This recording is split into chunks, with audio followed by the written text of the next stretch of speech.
Uma cidade que tem 350 mil moradores tem que ser um lugar especial. A cada dia, Canoas pulsa, resplandecendo a vida contemplada por sua natureza. Local de oportunidades, acolhe a todos sem distinção. Terra de trabalho, de estudo e de progresso. Canoas se destaca como um dos municípios mais pujantes do Rio Grande do Sul. Se o presente é promissor, é por causa de um passado em que a perseverança e o esforço miravam um futuro de sucesso.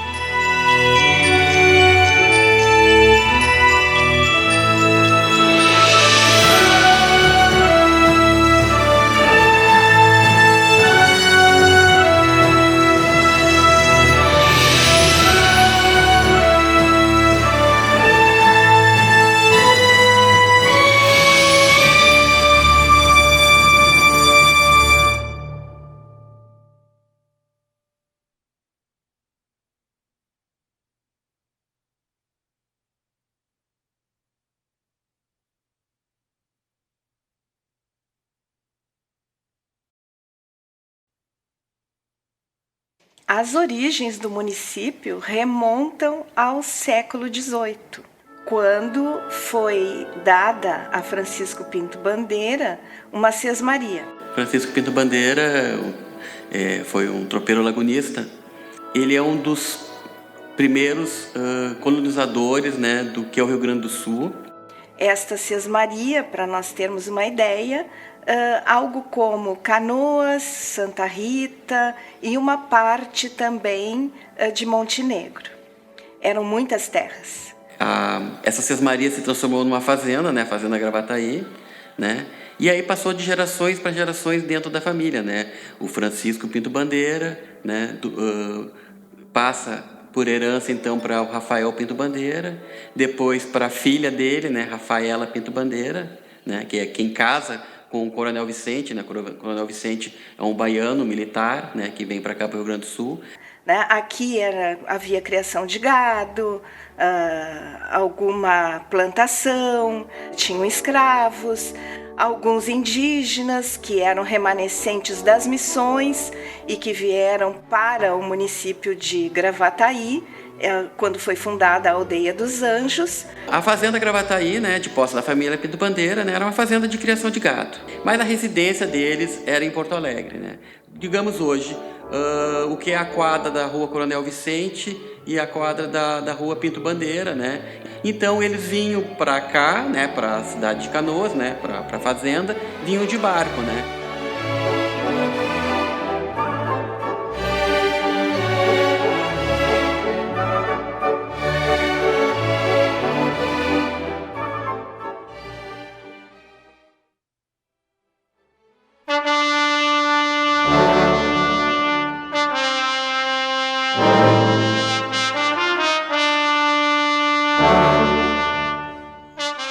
Hoje é 26 de janeiro de 1836.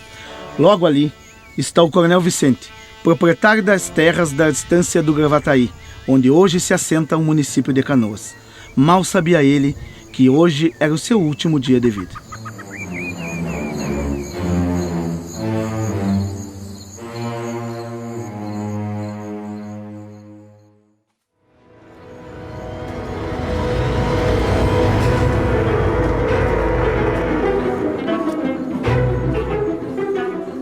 Em 20 de setembro de 1835, os farroupilhas invadem Porto Alegre.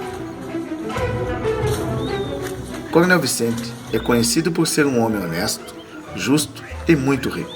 Porém, era um militar do Exército Imperial.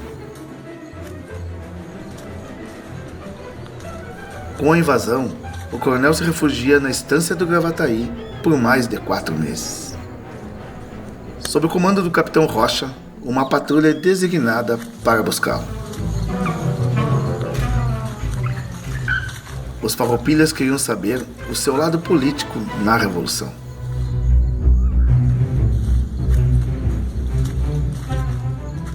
Então, ele é encontrado em um capão de mato, onde hoje é o bairro Niterói.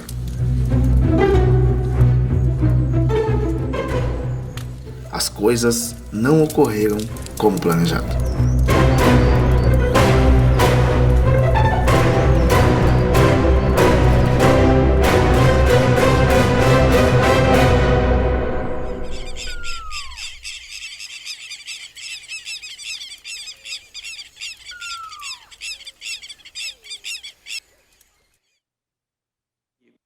Esse incidente foi noticiado, né, na imprensa local da época, né, está ali registrado, nos anais também se tem essa fonte, né, de que ocorreu esse crime, né, um crime bárbaro, né, e no próprio diário do Santos Ferreira, né, que casou com a filha dele, relata também no seu casamento, então, que está casando com a Maria Luísa, filha do Coronel Vicente, e de que ele foi assassinado barbaramente em suas terras, né?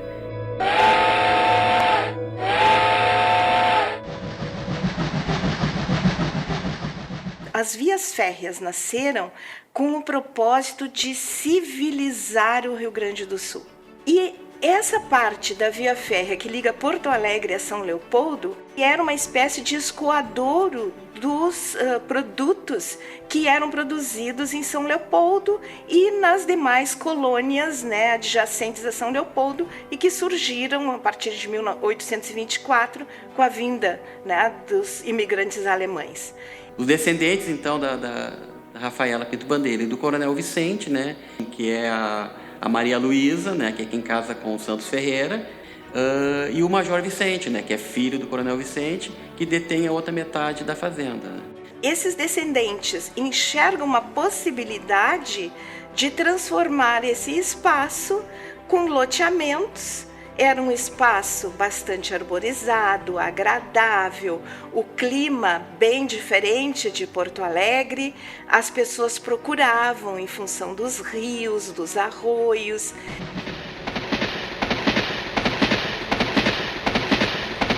A Estrada de Ferro, ela inicia a construção em 1871 e em 1874 ela é inaugurada, né? E esses descendentes dos Pinto Bandeira, então, começam a lotear as terras, praticamente no entorno daquilo que seria a primeira estação, e a partir dali vendem para famílias mais abastadas, que fazem casas de veraneio. A família Kessler, família Rosa, família Ludwig, né? Matias Velho, né?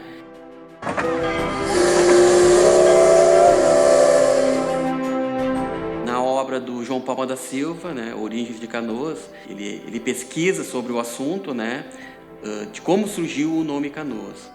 Durante a construção da estrada, né, o Major Vicente construiu um posto de guarda. Um ano antes da inauguração, ocorreu uma grande enchente. E o sobrado do Major Vicente, assim como outros sobrados também, era no Rio dos Sinos, né? E para fazer essa ligação, né, do sobrado até o posto de guarda, se construiu canoas. E aí, quando baixa as águas, né, quando baixam essas águas, essas canoas ficam atracadas, né, próximo à parada que o Major Vicente construiu ali, né, num capão, né. E aí, então, a referência desta parada, que depois se transformou numa estação, é a estação do Capão das Canoas, né? Porque olhavam aquelas canoas abandonadas, né? Todo mundo se tornou um ponto de referência, né? Assim como hoje nós temos a Praça do Avião, né?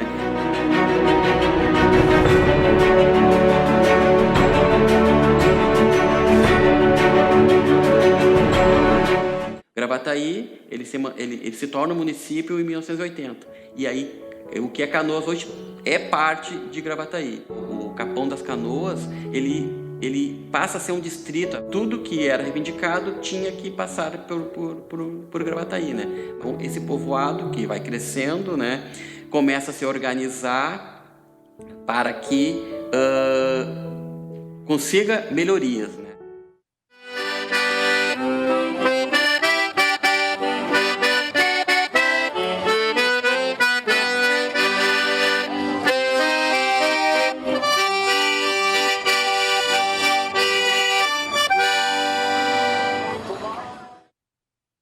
Vieram para cá 12 irmãos. Um grupo de 6 veio no dia 25 de fevereiro, aliás, 29 de fevereiro, o que explica que o ano de 1908 foi um ano bissexto. E no dia 4 de março, ou 25, veio o primeiro grupo, 29 veio o segundo grupo, formando um grupo de 12 irmãos. Havia um hotel aqui, onde hoje é o pátio do colégio, mais ou menos por ali. Proximidade da estação do trem, que era muito importante. Então se entrou em negociação para este hotel virar internato. Por que um internato e por que uma escola agrícola, ou agronômica, que se chamava na época? É porque essa região toda ela é formada de chácaras. Chacareiros, produzindo hortaliças, né, verduras, essas coisas que eram fornecidas a Porto Alegre. Iam para lá de trem. Facilidade que havia, né? Então, nada mais lógico que houvesse uma escola agrícola. Então, isso aí começou um hotel transformado em internato. Evidentemente, foi uma aventura, porque tinha que adaptar tudo, né? E no dia 4 de março de 1908, iniciaram oficialmente as aulas. E funcionava como Instituto Agronômico São José. Era formado somente de internos, externo não estudava nesse curso, mas paralelamente ao internato também funcionava uma escolinha para as crianças da região aqui, uma escola primária, tá? E chamava-se Instituto São José. Bom, a escola agronômica, por razões óbvias, pelo próprio progresso que aconteceu em Canoas, a agronomia não fazia mais sentido. Então, os estudos foram orientados mais para a área de comércio. Tanto assim que em documentos de 1920 não se fala mais em Instituto Agronômico São José. Fala-se somente em Instituto São José.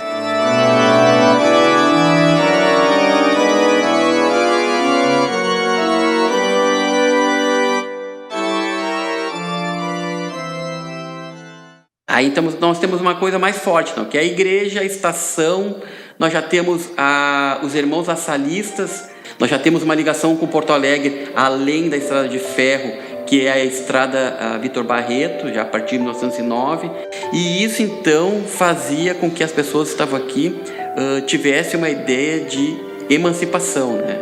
E aí já no início da década de 30, né, essas pessoas já começam a se reunir, as famílias que moram aqui já começam a se reunir, a reunião se dá preferencialmente ali onde hoje é a Praça da Bandeira, né? Ali era um campo, né? Ali já temos a igreja São Luís Gonzaga, a igreja matriz, que já está ali a partir da década de 20, né? Mas ocorre algo que vai mudar essa história, que é a chegada do 3º Regimento de Aviação. Em 1937, eles chegam inclusive de trem.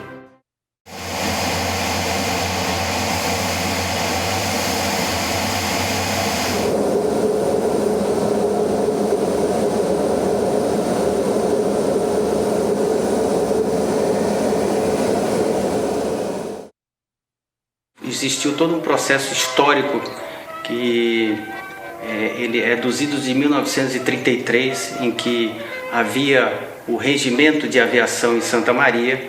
Esse Regimento de Aviação, ele por decisão do ministro da Guerra, em 1935, ele foi transferido para Canoas, mas efetivamente só aconteceu em 1937.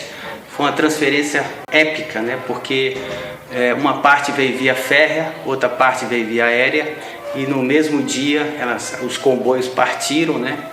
E na parte aérea, em um dos aviões vinha o capitão Nero Moura, que se transformou na guerra em 1941 no comandante, né? Foi nomeado comandante do grupo de caça na guerra, é um herói de guerra.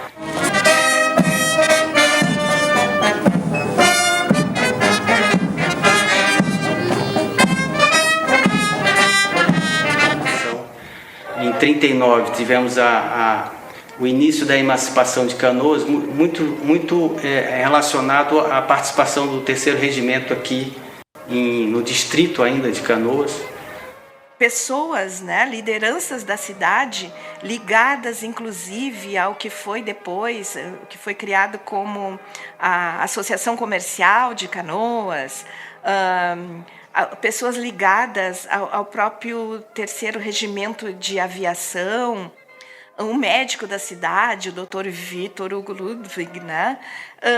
E então essas pessoas criam uma espécie de comissão, que eles vão dar o nome de Comissão Melhoramentos. E o regimento, com certeza, ele tinha um envolvimento com a política da cidade de Gravataí, em que os oficiais, o próprio efetivo do regimento se envolveu a ponto de solicitar efetivamente a sua emancipação, né? Ajudar Canoas a se emancipar. Esse processo vai se dando a toda uma costura política entre o município de Gravataí, o município de São Sebastião do Caí. O Caí cede Nova Santa Rita. Gravataí vai dizer que não vai ter nenhum prejuízo econômico. O próprio presidente, né, da província também faz todo o empenho, visita Canoas. Então nós vamos ter, né, toda uma junção de esforços para essa questão toda da emancipação política. Canoas é emancipada, então, em 27 de junho de 1939, né? É um decreto pelo interventor Cordeiro de Farias, né, que decreta a emancipação de Canoas. A posse do prefeito só se dá em 15 de janeiro de 1940, né? Edgar Braga da Fontoura é o primeiro prefeito do município. Esse município recém-nascido e que recebeu, né, o 3º Regimento de Aviação, esses militares inicialmente eles são recebidos pelas famílias, né, na cidade com certo receio.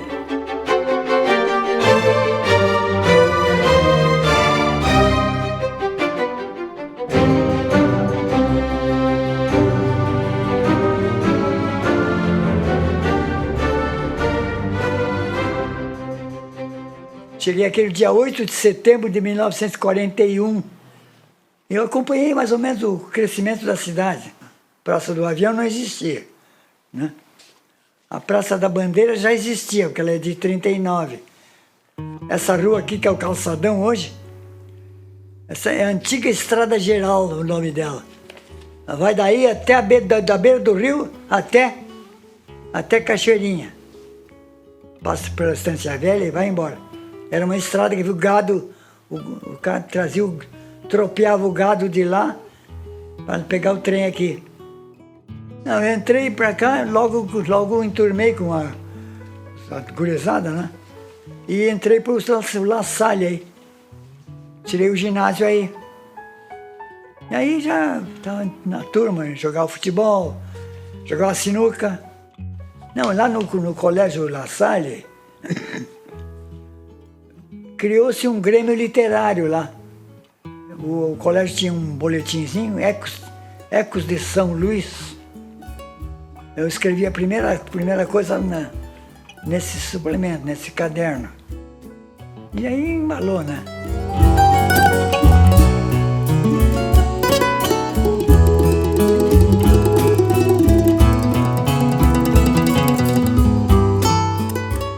O trem foi o grande cavalo, né? E a base aérea veio o regimento para cá, vieram para cá, começaram a namorar as gurias daqui, casar com gurias daqui, formar famílias, criou-se uma comunidade mais variada, né?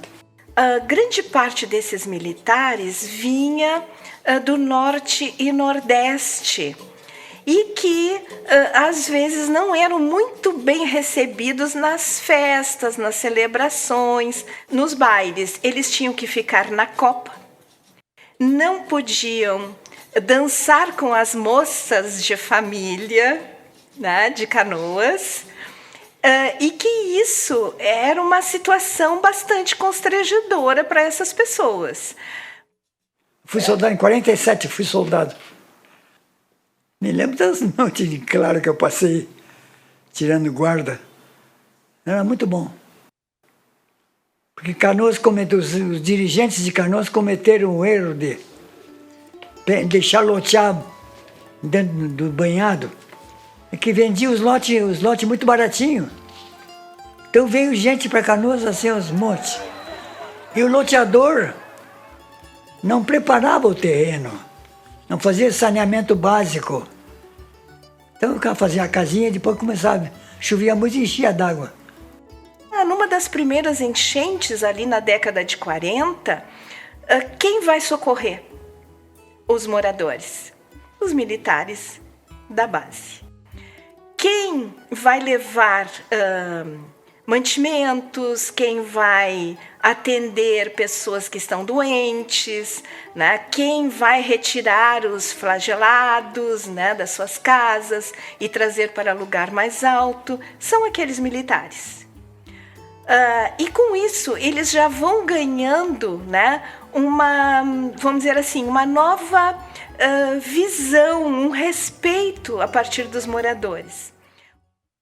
Quem vai dizer ao coração que a paixão não é loucura, mesmo parecendo insano acreditar? Me apaixonei por um olhar, por um gesto de ternura, mesmo sem palavra alguma pra falar. Meu amor, a vida passa num instante, e um instante é muito pouco pra sonhar. E eu trabalho nas artes plásticas já há bastante tempo. Posso dizer para vocês que desde criança que eu estou envolvido com essa questão, e fiz a escola de especialista de aeronáutica quando eu era militar da aeronáutica, e na área de desenho. E continuei por aí afora, nunca parei então de desenhar, pintar e esculpir. Eu nasci em Porto Alegre, no bairro Auxiliadora, no ano de 1943. Estava com 4 meses, meu pai e minha mãe se bandearam. E esse sítio estava lá no interior de Rolante, lá, e ficamos lá 10 anos. Quando chegou o momento que eu precisei realmente de escola, com 10 anos, viemos embora para Canoas.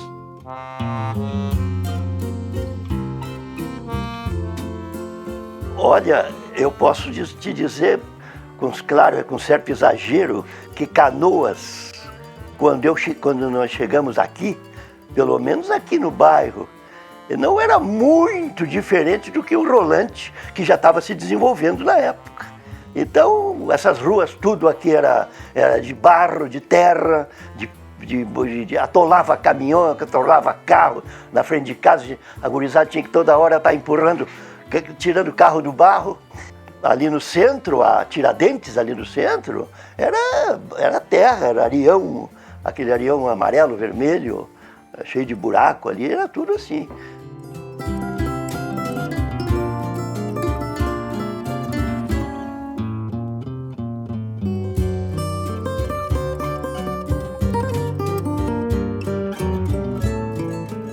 São 2 marcos significativos e tem a ver com algo que é muito característico de Canoas, que é a sua industrialização.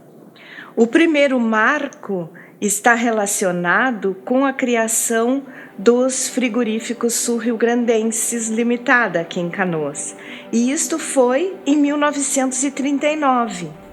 Então vieram para cá, as instalações do frigorífico, que anteriormente era a indústria da banha, e se localiza no bairro Rio Branco. Na época, o bairro era uma sucessão de chácaras com plantações de arroz, muita água, mas com a instalação dos frigoríficos começam uma série de loteamentos e várias famílias procurando empregos, né, na indústria, vêm para Canoas e passam a residir no bairro Rio Branco. Inicialmente, os rebanhos vinham via condução de tropeiros, né? E depois, com o tempo, já na década de 50, o transporte por caminhões. Até 1982, quando então, né, se encerram as atividades.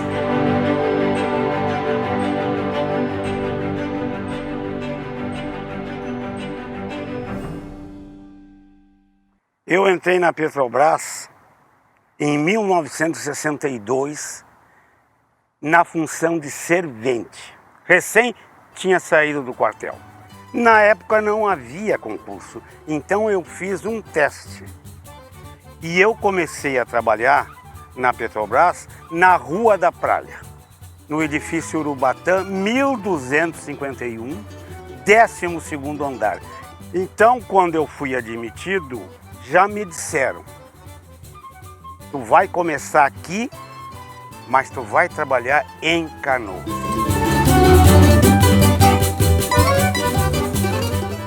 A instalação da refinaria está também diretamente relacionada com as origens de Canoas, porque onde está a Refap é um espaço que pertenceu aos sucessores do Rafael Pinto Bandeira. Então, a tão conhecida Fazenda da Brigadeira. Era uma fazenda de mais ou menos 500 hectares. Tudo era campo. E o que a gente trouxe como preventivo para a refinaria, para a obra de construção da refinaria? Remédio contra a mordida de cobra. Mas em 1962, 1º de maio, foi definitivamente lançada a pedra fundamental para a construção da refinaria Alberto Pasqualini. Outra atração, né, para o que eram então os bairros São Luís e São José, que se dá também um processo todo de loteamento nos bairros, se dá a partir da Refap, da localização da Refap, a ideia de se construir um grande polo industrial em Canoas, como hoje nós temos, né? Ela já foi promotora também de cultura e de arte em Canoas.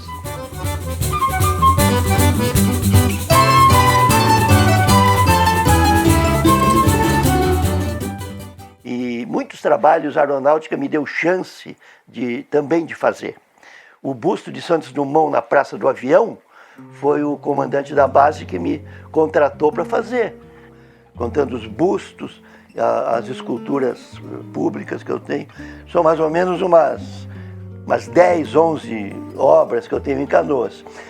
E a primeira colocada pública justamente foi o busto Santos Dumont. A segunda foi uma concorrência que a Petrobras fez com os artistas, que foi aquela estátua Origem, que está do lado da antiga Fundação Cultural de Canoas.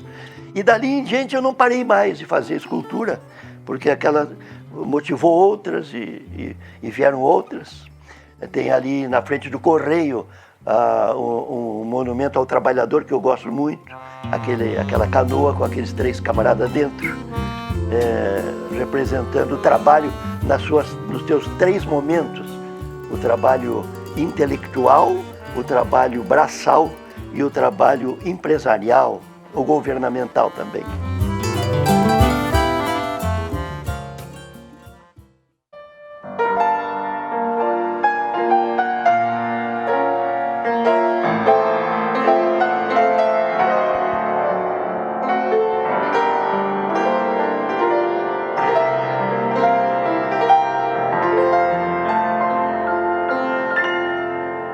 Então, realmente, a gente precisa reconhecer que Canoas deve muito ao regimento, do 3º Regimento de Aviação.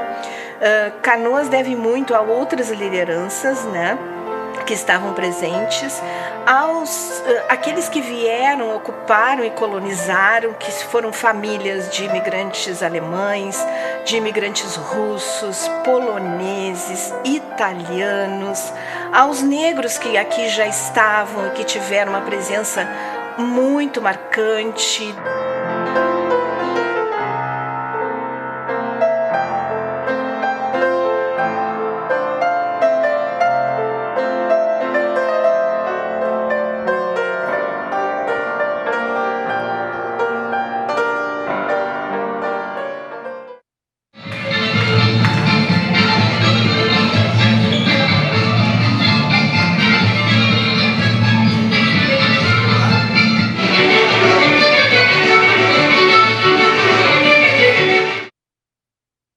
a nossa comunidade, ela resgata e preserva os valores ucranianos. Essa comunidade foi construída com os descendentes de ucranianos que vieram entre a Primeira e a Segunda Guerra. A ideia deles era que se mantivesse a cultura do povo ucraniano, que se mantivesse os valores, os ritos, as heranças que eles deixaram para trás em sua terra quando abandonaram tudo e fugiram. A vinda deles foi bastante dolorosa, porque não foi uma coisa espontânea que eles saíram para buscar novas oportunidades. Eles praticamente fugiam da fome, da destruição, da guerra, né? Muitos perderam família, filhos, pais que foram obrigados a lutar nessa guerra. Então, todos eles têm uma história muito triste, né? A vinda para o Brasil, de certa forma, facilitou, porque o governo oferecia terra, oferecia uma certa estabilidade, onde que eles podiam continuar a sua vida, né, um pouco que eles deixaram na Ucrânia. É muito doloroso falar sobre isso, porque não é uma coisa que a gente tem orgulho, né? Ninguém quer fugir da sua terra, né? Agora, tu imagina assim, um povo que atravessa o oceano, e isso nós estamos falando de praticamente 90 anos atrás, né? Famílias inteiras tinham que colocar todos os seus pertences em baús, não tinham condições de vida, vim para um país onde que a temperatura não era igual da Europa, o idioma não era igual, a comida nada igual, né? Porque a diferença, as doenças nem parecidas, né? Então, assim, tu é convidado, mas ou tu morre, ou tu vai lá e enfrenta aquilo que tu não sabe o que está por vir.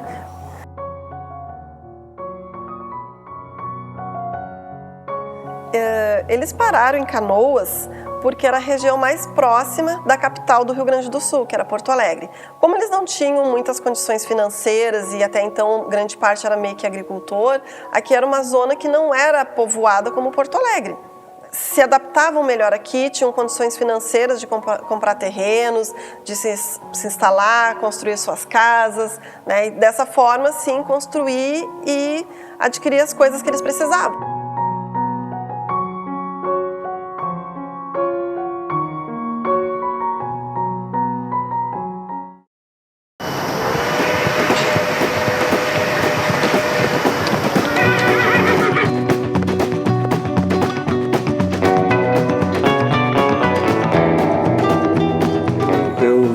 Eu só vim a Porto Alegre para nascer, né? Depois retornei a Canoas. Então a minha vida sempre foi muito relacionada assim com a ferrovia, né? Porque eu morava próximo, bem próximo ali, a gente morava na Rio Branco, bem próximo da linha. Acompanhei toda a obra de construção da Transurb. Eu entrei em maio de 1984, né? A empresa estava se formando operacionalmente, né? Os trens eles chegaram em setembro, né, no porto ali de Porto Alegre, né? E a gente até acompanhou o desembarque dos trens, era bem interessante a forma como eles faziam o desembarque, né? A precisão dos japoneses, né, descendo com os trens. Os trens eles vieram carro a carro, né, se deslocando, sendo rebocados por uma locomotiva até o pátio de estacionamento onde nós estamos, né?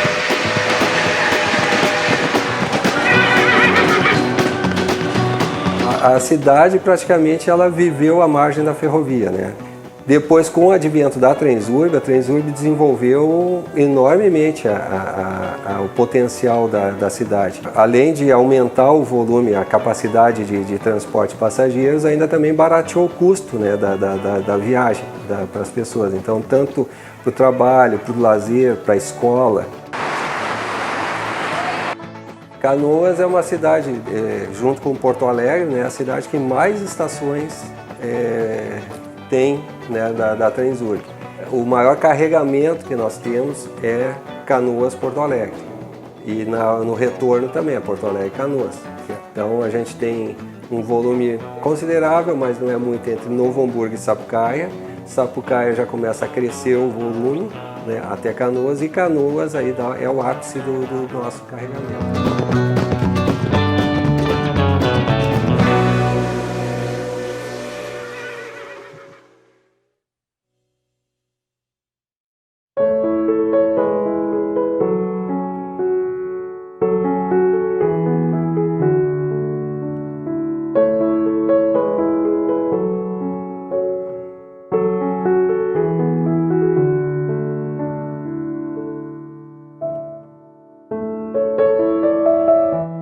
A história é como a vida.